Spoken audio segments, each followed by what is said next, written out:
তখন ঠিক করে পায় না যে তাদের মধ্যে কাকে নদী দেবতার কাছে বলি দেওয়া হবে। তখন তারা বলে, আসো আমরা একটি লটারি করি, যার নাম উঠবে তাকে নদী দেবতার কাছে বলি দেওয়া হবে। তখন তারা লটারি করে এবং লটারিতে হযরত নূহ আলাইহিস সালামের নাম উঠে আসে। তখন তারা জানতো এই জাহাজের ভিতর সব থেকে সম্মানিত লোক হচ্ছে হযরত নূহ আলাইহিস সালাম, তাই তারা তাকে আরেকটি সুযোগ দেয় এবং আবার লটারি করে। দ্বিতীয়বারও লটারিতে হযরত নূহ আলাইহিস সালাম এরই নাম উঠে আসে। তখন তারা হযরত নূহ আলাইহিস সালামকে আরেকটি সুযোগ দেয় এবং আবার লটারি করে।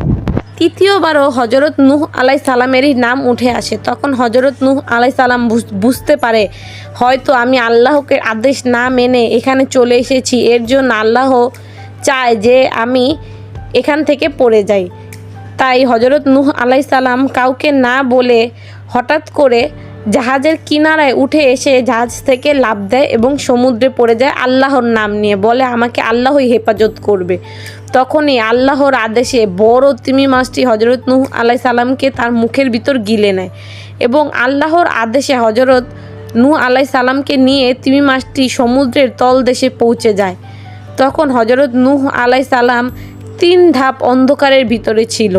এক হচ্ছে মাছের পেটের অন্ধকার, দ্বিতীয় হচ্ছে সমুদ্রের অন্ধকার, তৃতীয় হচ্ছে হযরত নূহ আলাইহিস সালাম খুব গভীর সমুদ্রের তলদেশের ভিতরে ছিল।